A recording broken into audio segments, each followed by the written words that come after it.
This is lesson 6, and we're going to look at factoring quadratics, special cases. It's 4.5 in your textbook. Okay, we're going to start by looking at something called difference of squares. And what I want you to do is just recall, expand, and simplify. Go ahead and expand all three of these, and actually just pause your video, expand all three and simplify, and then come back and see if we have the same.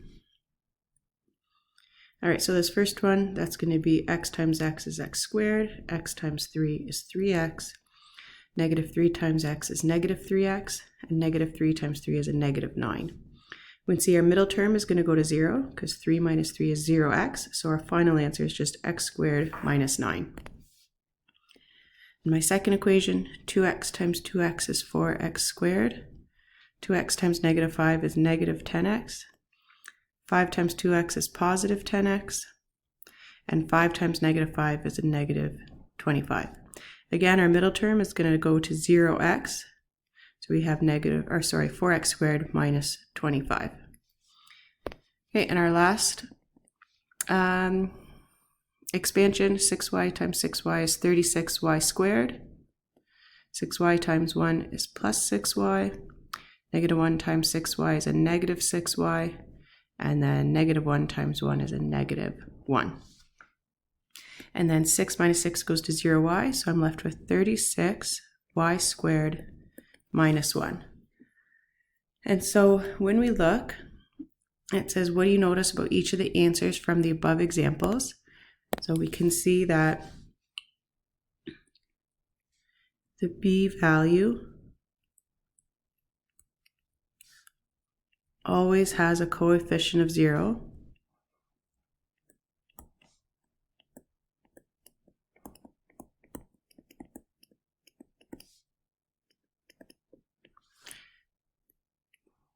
When the binomials were multiplying,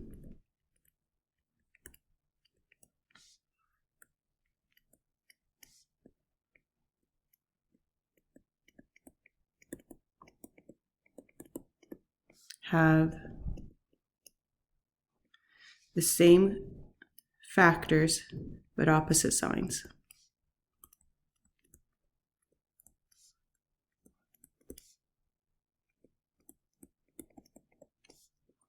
Okay, so if we look up, we can see every single answer, the bx term, the coefficient was 0.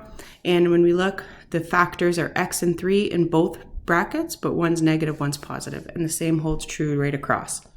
So what we're going to be looking at today, this is a special case, and we call this difference of squares. So difference of squares, and what we're going to be doing is, again, we would be starting with the x squared minus 9, and we're going to create our brackets. But because we know that when I see x squared minus 9, and it's called a difference of squares because we know that subtract tells us that this is a difference. And if we look, 9 is a perfect square, and x squared is also a perfect square, right? And that's, we would call it the difference of squares. So if I do the square root of 9, that gives me my original number 3. And when I do the square root of x squared, we know that gives us the x at the beginning of the bracket. And we're going to use that to do our factoring. So we first have to recognize, when it says factor completely, I recognize that this is a difference of squares. I have a perfect square and I'm subtracting another perfect square. So when you see that, we know to get our answer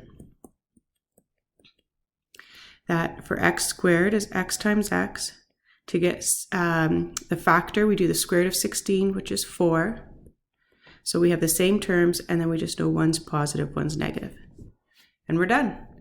Okay, so that's what makes this kind of a special, if you go back up to that title, we called this a special case, because if you recognize difference of squares, factoring is that easy.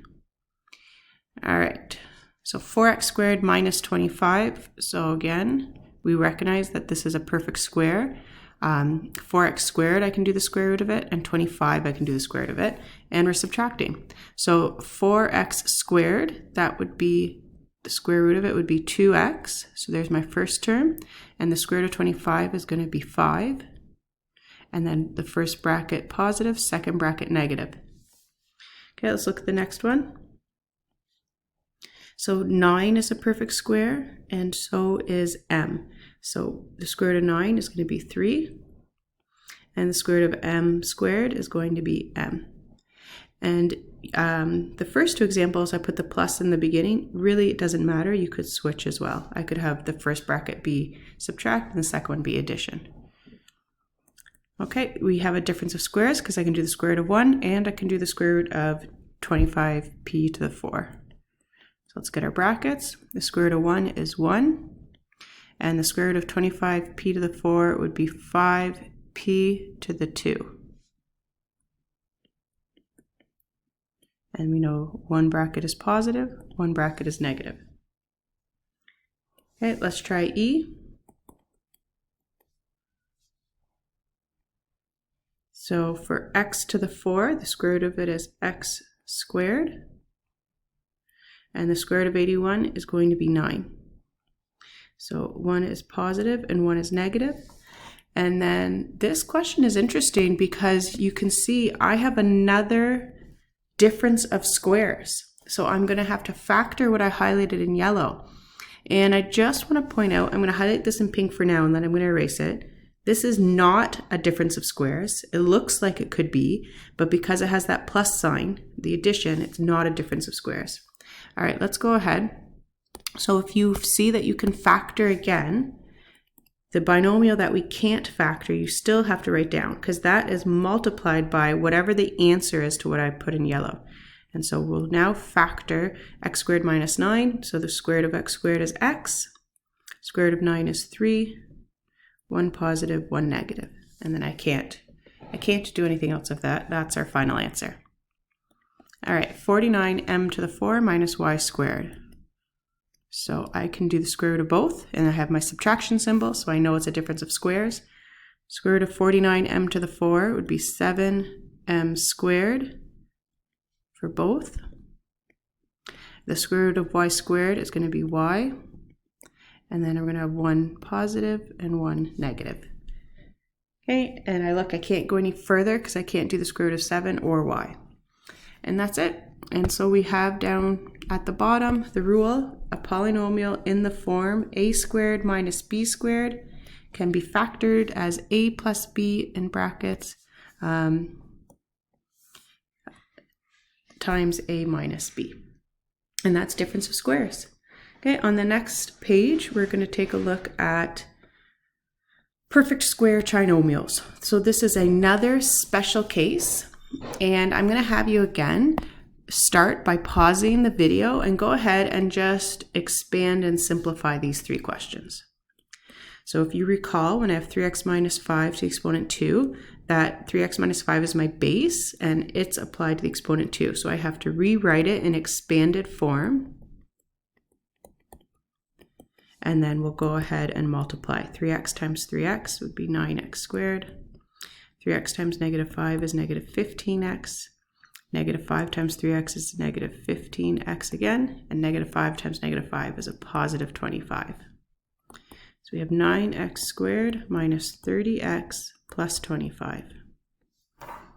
Okay, for my next one, we expand 4x minus 3 times 4x minus 3. So that is going to be 16x squared minus 12x plus 9. And that's 16x squared minus 24x plus 9. Okay, and our last one, we have 2y plus 7 times 2y plus 7. That's going to give us 4y squared plus 14y plus 14y plus 49. So that's 4y squared plus 28y plus 7. All right, we want to know, what do you notice about each of the answers from the above examples? So let's see. First off, I notice that we have 5 and then we have 25, right? So we can see that If I do the square root of my c value, I get my factor of 5. I also see that if I have my 3x here and 9x squared, so if I do the square root of 9x squared, I get my factor of 3x. Okay, and this is something that's pretty neat. So if I take the square root of that first term, so 9x squared, so let's think of the general form. So if I take the square root of ax squared and I take the square root of c, so I'm going to show you here, the square root of 9x squared would be 3x, the square root of 25 would be 5. If I multiply those answers together, I get 15x. Now if I take 15x and I times that by 2, I get 30x, which is that middle term. So that's pretty neat. Let's see if that holds true for my other questions. So if I take the square root of 16x squared, I get 4x. If I take the square root of 9, I have 3. And if I multiply that whole answer by 2, let's see what we get. So 4x times 3 is 12x, times it by 2, and look at that, I got 24. Okay, let's try it again. Let's see if it works for this one. So 4y squared, if I take the square root of it, that's 2y. If I multiply it by, I just realized I wrote 7 here and I should have wrote 49. Sorry about that. If I take the square root of the c value, I have 7. And then if I take that whole answer and times it by 2, let's see what we get. 2 times 2y times 7 is 14y. And when I times it by 2, I get 28y, which, yes, is the c value. So that is a perfect square trinomial. So if we take our, in our trinomial, the ax squared value, square root it, we times it by the square root of c, and then when we take that whole answer and times by 2, we'll get the bx value. So if that happens, then we know that we're going to have a perfect square trinomial. And then I want to point out one more thing. Because notice, so we know how to get the factors, 3x and 5. We know how to do a check. This is almost like a check to see, is it a perfect square trinomial? So if you do this check and you get the bx, then you know that your answer is going to look where you have the factors in the beginning, at the end of the bracket, and it's going to be squared. But how do we know the sign? So watch this. See how the b value is negative and the sign is negative. The b value is negative, the sign is negative. The b value is positive, the sign is positive. So that's how you know the sign. All right, let's apply this. So special case, perfect square trinomial. The first thing we do is we have to check, can I do the square root of 4m squared? And I can. I know that answer would be 2m. Can I do the square root of 25? And I can, so that would be 5.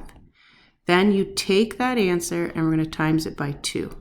So 2m times 5 is 10m times 2. I probably shouldn't use the times symbol because we don't want it to be mixed up with an x. I'll just use a dot. Okay, times 2, and that gives me 20m. And if we look, it matches. Our b matches here. Okay, so that tells us that we have the perfect square trinomial. And I'm just going to write above this, this is our check, right? And now you don't have to write this down. You can do it in your head, but I want you to see my thinking. All right, so that was our check. And now we can go ahead and write the answer. So we know that 2m and 5 are our factors. The middle sign is a plus, so b, so that has to be a plus, and we make it squared, and we're done. Okay, I'm going to continue the next examples in my next video.